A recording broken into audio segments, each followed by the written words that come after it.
कहते हैं कि इस इंडस्ट्री में आगे बढ़ने के लिए बैकग्राउंड होना चाहिए, नेटवर्क होना चाहिए, पर्टिकुलर हाइट, वेट और बॉडी और लुक्स होने चाहिए, तभी आप इंडस्ट्री में आगे बढ़ सकते हैं। आज जिस पर्सनालिटी की मैं बात कर रही हूँ, उन्हें देखकर लगता है कि ये सब नहीं भी हो तो चलेगा, बस आपके अंदर गट्स होने चाहिए अपने सपने को फॉलो करने के लिए। स्ट्रगलिंग डेज में जब ये प्रोडक्शन हाउसेस में ऑडिशंस देने जाती थी तो इन्हें कह दिया जाता था, आपका ऑडिशन अच्छा था लेकिन आप इस पार्ट के लिए फिट नहीं है। बहुत सालों बाद इन्हें यह बात समझ आई कि इंडस्ट्री मुंह पर ना नहीं कहती है, शुगर कोटेड शब्दों में ना कहती है।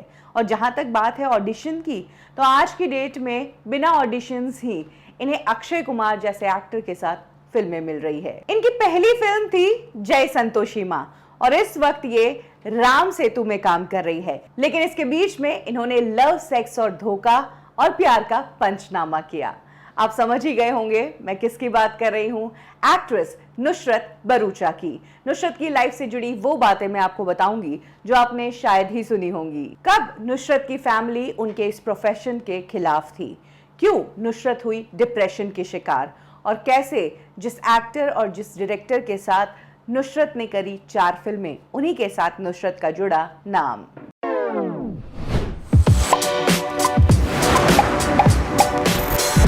नुसरत मुंबई में ही पली बड़ी है। इनकी मॉम एक होममेकर है और पिता का बिजनेस है। मुंबई के पोदार स्कूल से नुसरत ने अपनी स्कूलिंग कंप्लीट की और नुसरत ने अपनी मॉम के कहने पर ही अपने स्कूल का थिएटर ग्रुप ज्वाइन किया था और वो कई सारे प्लेज और कल्चरल एक्टिविटीज में हिस्सा लिया करती थी। जिस वक्त नुसरत जय हिंद कॉलेज से पढ़ाई कर रही थी, उसी दौरान उन्होंने एक टैलेंट मैनेजमेंट एजेंसी ज्वाइन की एज अ स्काउट। उन्हें नहीं पता था कि यहाँ से उनके लिए एक अलग ही रास्ता खुलने वाला है। उस टाइम नुसरत को एज अ स्काउट तो नहीं लिया, लेकिन उस एजेंसी ने नुसरत को एक टीवी सीरियल में एक रोल ऑफर कर दिया। जी टीवी पर किटी पार्टी करके ये शो आता था जिसका हिस्सा नुसरत बनी थी। लेकिन लॉन्ग वर्किंग आवर्स और क्योंकि नुसरत इंडस्ट्री में नई थी, इसीलिए बहुत गंदा ट्रीटमेंट जो सेट पर होता था उससे परेशान होकर 1 साल में ही नुसरत ने ये शो छोड़ दिया।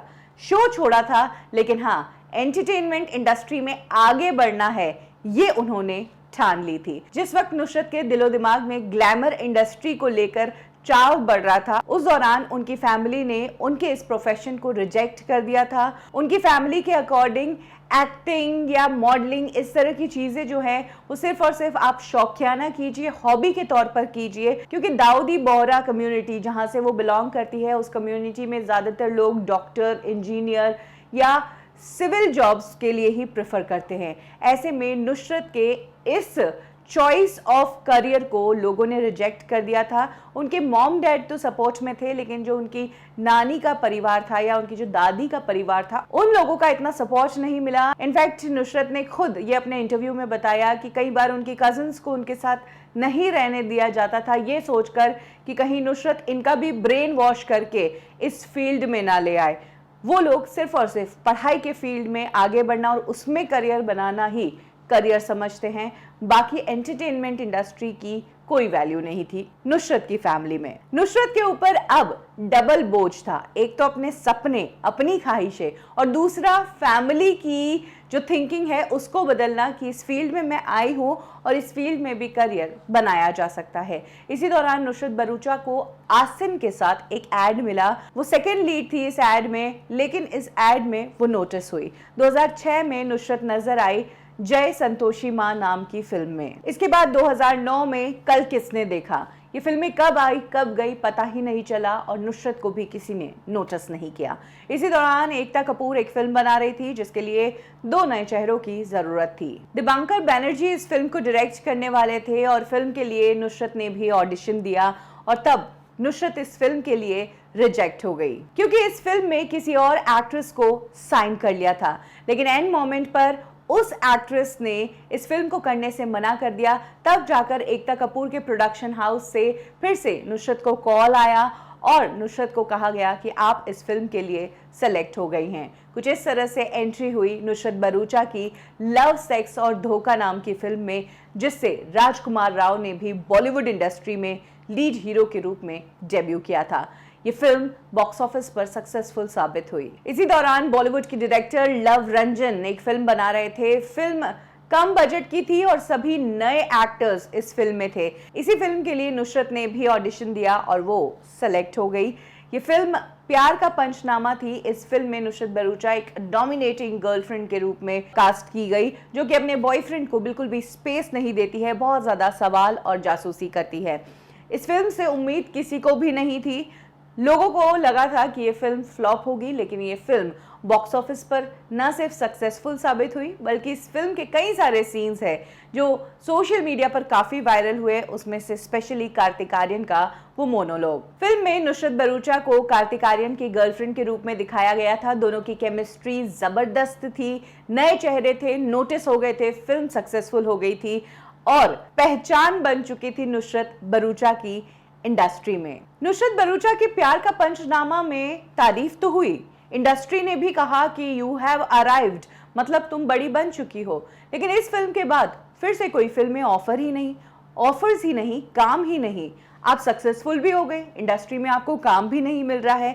क्या माने इस सिचुएशन को? ऐसे में एक बार फिर से लव रंजन ने नुसरत भरूचा और कार्तिक आर्यन को लेकर दूसरी फिल्म का ऐलान कर दिया, आकाशवाणी नाम की ये फिल्म। इस फिल्म से उम्मीद की जा रही थी कि ये फिल्म भी हिट हो जाएगी, लेकिन इस बार उल्टा ही हुआ। ये फिल्म सुपर फ्लॉप रही, डिजास्टर रही और नुसरत भरूचा, जिन्होंने लव, सेक्स और धोखा, प्यार का पंचनामा वाली सक्सेस देखी थी, वो अंदर तक हिल गई थी कि ये क्या हो गया। और दूसरी तरफ फैमिली को, जो थोड़ा बहुत प्रूव कर चुकी थी कि हाँ मैं सही फील्ड में आई हूँ, एंटरटेनमेंट में भी इंसान अपना करियर बना सकता है, उस नुसरत भरूचा का कॉन्फिडेंस लेवल उस टाइम 0 हो गया था। नुसरत ने बताया कि थोड़े टाइम के लिए वो डिप्रेशन में चली गई थी, घंटों रोया करती थी, ज़्यादा किसी से बात नहीं करती थी, कहीं आने जाने का, पार्टीज का मन नहीं होता था और हर रोज रात को सोने से पहले घंटों रोया करती थी। क्योंकि फिल्मों में काम करना, फिल्मों में करियर बनाना ये नुसरत की पर्सनल चॉइस थी, इसीलिए नुसरत ने अपने इस फ्रेज के दौरान ज़्यादा किसी को अपने दिल की बात बताई भी नहीं। जो कुछ उन्होंने झेला, उन्होंने खुद से ही झेला। नुसरत कहती है कि आकाशवाणी के फ्लॉप होने से वो इतनी ज़्यादा गिल्टी महसूस कर रही थी कि उन्होंने प्रोड्यूसर को ये तक कह दिया कि जो आपका बचा हुआ अमाउंट है मुझे वो नहीं चाहिए, सॉरी सर, गलती हो गई कि आपके पैसे वेस्ट हो गए। नुसरत एक मिडिल क्लास फैमिली से थी, फिल्म इंडस्ट्री का कोई एक्सपीरियंस नहीं था, फिल्म बिजनेस कैसे होता है ये नहीं पता था, इसीलिए फिल्म फ्लॉप होने का पूरा जिम्मा अपने माथे मान रही थी। हालांकि जब फिल्म बनती है और सक्सेसफुल होती है तो उसमें पूरी टीम का हाथ होता है, और फ्लॉप होती है तो कई बार उसके फ्लॉप होने का कारण स्टार्स को ही बता दिया जाता है। इसी दौरान डर द मॉल करके फिल्म की, वो भी फ्लॉप हुई। कुछ रीजनल फिल्मों में भी काम किया लेकिन कुछ खास रिस्पॉन्स नहीं मिला। तभी लव रंजन ने एक बार फिर से नुसरत भरूचा और उनके को स्टार कार्तिक आर्यन को याद किया और उन्हें एक खुशखबरी दी कि हम प्यार का पंचनामा 2 बना रहे हैं। नुसरत भरूचा को डर था क्योंकि उनकी पिछली कुछ फिल्में फ्लॉप हुई थी। इस फिल्म को साइन करने से पहले उन्होंने बहुत सोचा, लेकिन ये सोचकर डिसीजन ले लिया कि ज्यादा से ज्यादा क्या होगा, एक और फ्लॉप फिल्म हो जाएगी। और इस तरह से नुसरत भरूचा ने प्यार का पंचनामा 2 साइन की। जो नुसरत भरूचा का करियर डगमगा गया था, उसकी पूरी उम्मीद अब इस फिल्म से टिकी हुई थी। और ये फिल्म जब बॉक्स ऑफिस पर रिलीज हुई तो इस फिल्म ने उनकी उम्मीद को बनाए रखा। फिल्म को अच्छा रिस्पांस मिला। हालांकि प्यार का पंचनामा जैसा रिस्पांस तो नहीं मिला, लेकिन हाँ, ये फिल्म उतनी सक्सेसफुल हो गई जिससे नुसरत भरूचा को इंडस्ट्री में सरवाइव करने के लिए 2-3 साल और मिल गए। नुसरत भरूचा किसी एक्टर की बेटी नहीं थी कि एक फिल्म फ्लॉप हो गई तो उसके बावजूद बड़ा बैनर उन्हें दूसरी फिल्म में कास्ट कर लेगा। वो एक आउटसाइडर थी, इंडस्ट्री में जितना भी नेटवर्क बनाया था अपने इस स्ट्रगल के दौरान ही बनाया था, और फिल्म फ्लॉप हो जाती है तो आप जानते हैं कि इस इंडस्ट्री में कोई पूछता ही नहीं। तो इसीलिए प्यार का पंचनामा ने नुसरत की जो उम्मीद कम पड़ गई थी या जो कॉन्फिडेंस डगमगा दिया था उसको बना दिया। जिस वक्त नुसरत भरूचा कार्तिक आर्यन के साथ काम कर रही थी तब कार्तिक आर्यन और नुसरत भरूचा के अफेयर्स की काफ़ी खबरें सामने आई। दोनों एक दूसरे की कंपनी एंजॉय करते थे, फिल्में साथ में कर रहे थे और दोनों की जोड़ी भी लोगों को खूब जमती थी। और दोनों अपने करियर के इनिशियल स्टेज पर ही थे, बहुत कुछ चीज़ें कॉमन थी, साथ साथ ग्रो कर रहे थे। हालांकि नुसरत भरूचा ने तो इस अफेयर की खबरों से नकारा है, लेकिन जिस वक्त ये दोनों साथ में काम कर रहे थे तब इनको लेकर काफ़ी रूमर्स आए थे। प्यार का पंचनामा के बाद नुसरत भरूचा ने सेलेक्टेड प्रोजेक्ट्स में काम करना शुरू किया। अच्छे प्रोजेक्ट्स, प्लस उन्हें ये भी था कि मुझे अब अपनी इमेज चेंज करनी है, क्योंकि अब तक जितनी भी उन्होंने फिल्में की थी वो सेम फ्लेवर की थी। कहीं ना कहीं फिल्मों में sex, relationship, girlfriend boyfriend, affairs, यही सब चीजें थी और उसमें एक्टिंग को लेकर कुछ ज्यादा चैलेंजेस थे ही नहीं। ऐसे में फिल्म इंडस्ट्री में ये बताने के लिए कि मैं एक अच्छी एक्ट्रेस हूँ, मैं एक्टिंग भी कर सकती हूँ, ऐसा नहीं कि सिर्फ नॉर्मल गर्ल के किरदार निभाने हैं तो मैं वैसी ही लड़की हूँ तो ये किरदार मेरे लिए इजी है। यही कारण है कि तब नुसरत ने डिसाइड किया कि वो अलग तरह की फिल्में करेगी और इस दौरान उन्होंने फिल्म की आयुष्मान खुराना के साथ ड्रीम गर्ल। इस फिल्म में कॉमेडी तो थी लेकिन इस फिल्म में एक मैसेज भी था कि किस तरह से आयुष्मान खुराना जो है लड़की बन के कॉल करता है। एक स्टोरी भी थी फिल्म के साइड में, सिर्फ अफेयर पर या सेक्स पर ये फिल्म बेस्ड नहीं थी। इस फिल्म को साइन करना नुसरत का राइट डिसीजन साबित हुआ।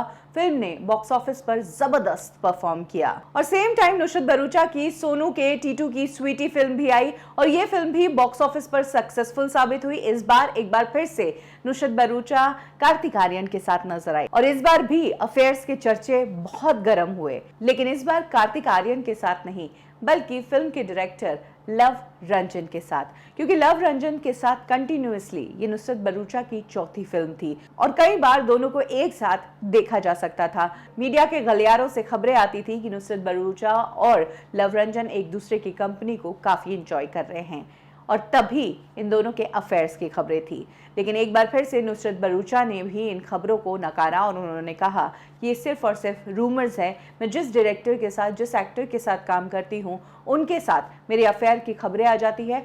आयुष्मान खुराना के साथ इसलिए नहीं आई क्योंकि वो मैरिड थे। इसके बाद नुसरत भरूचा नजर आई छलांग फिल्म में। छलांग हालांकि OTT प्लेटफॉर्म पर रिलीज हुई थी। फिल्म अच्छी थी लेकिन शायद ठीक से प्रमोट नहीं किया गया। लॉकडाउन के दौरान ये फिल्म रिलीज हुई, इसीलिए फिल्म को कुछ खास रिस्पॉन्स नहीं मिला या उस तरह का रिस्पॉन्स नहीं मिला जैसा मिलना चाहिए था। और इस फिल्म में नुसरत भरूचा नजर आई अपने राजकुमार राव के साथ, जिन्होंने अपने करियर की शुरुआत या यूं कहे कि कमर्शियल सिनेमा की शुरुआत एक साथ की थी। हाल ही में नुसरत भरूचा को देखा गया करण जौहर की वेब सीरीज अजीब दास्तान्स में, जिसमें उन्होंने जो किरदार निभाया है वो अब तक का सबसे अलग किरदार है। नॉन ग्लैमरस किरदार है, सिर्फ और सिर्फ एक कैरेक्टर ओरिएंटेड ये रोल है।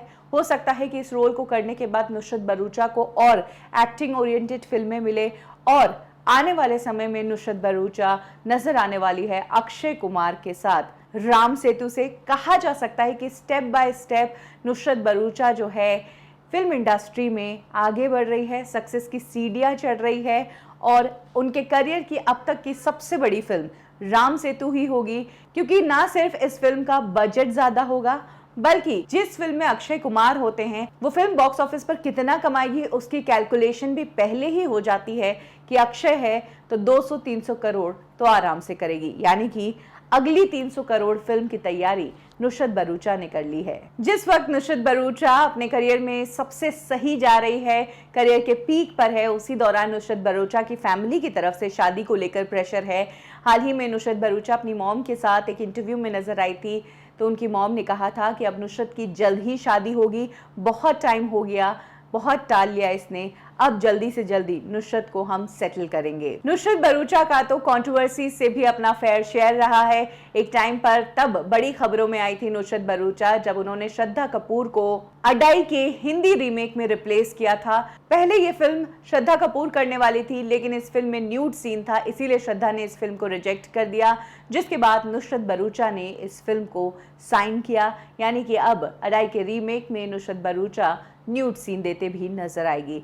वैसे जहां तक बात करें नुसरत भरूचा की तो एक और कंट्रोवर्सी तब हुई थी जब एक अवार्ड फंक्शन में नुसरत भरूचा ने ग्रीन हाई स्लिट वाली ड्रेस पहनी थी और उनका जो स्लिट था वो बहुत ज़्यादा डीप था, बहुत ऊंचा था, बहुत कुछ दिख गया था, जिस पर लोगों ने नुसरत के कपड़े पहनने के तरीके पर काफ़ी सवाल किया था और कहा था कि नुसरत की ये ड्रेस बेहद डिस्गस्टिंग है। वहीं जो लोग फैशन करना बहुत पसंद करते हैं उन्होंने नुसरत के लिए कहा कि इस ड्रेस को पहनना काफ़ी बड़ा चैलेंज है और नुसरत ने ये ड्रेस पहनी तो बहुत बड़ी बात है। खैर, नुसरत को डिस्गस्टिंग कहा गया या नुसरत को चैलेंज एक्सेप्ट करने वाली बोल्ड लड़की कहा गया, दोनों ही केसेस में पब्लिसिटी तो नुसरत भरूचा की ही हुई।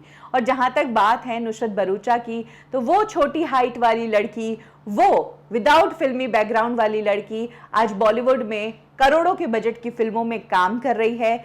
वहीं अगर बात करें उनके एक्सटेंडेड फैमिली मेंबर्स की, जो कह रहे थे कि आखिर इस इंडस्ट्री में होता क्या है, यहाँ क्या करियर बनता है, तो उन्हें अब साफ साफ दिखाई दे रहा होगा कि किस करियर की शुरुआत तब नुसरत भरूचा ने की थी 2006-2007 में, जब वो संतोषी माँ बनी थी, और अब वहां से लेकर उन्होंने राम सेतु तक का सफर तय कर लिया है। नुसरत भरूचा की कौन सी फिल्म का कौन सा किरदार आपको बेहद पसंद आया, कमेंट सेक्शन में जरूर शेयर करें। कब की और कैसे में अभी के लिए बस इतना ही। फिर मिलेंगे बॉलीवुड की एक और स्टोरी के साथ। लाइक करें हमारा फेसबुक पेज बॉलीवुड ठिकाना, फॉलो करें हमें इंस्टा पे और सब्सक्राइब करें हमारा यूट्यूब चैनल बॉलीवुड ठिकाना।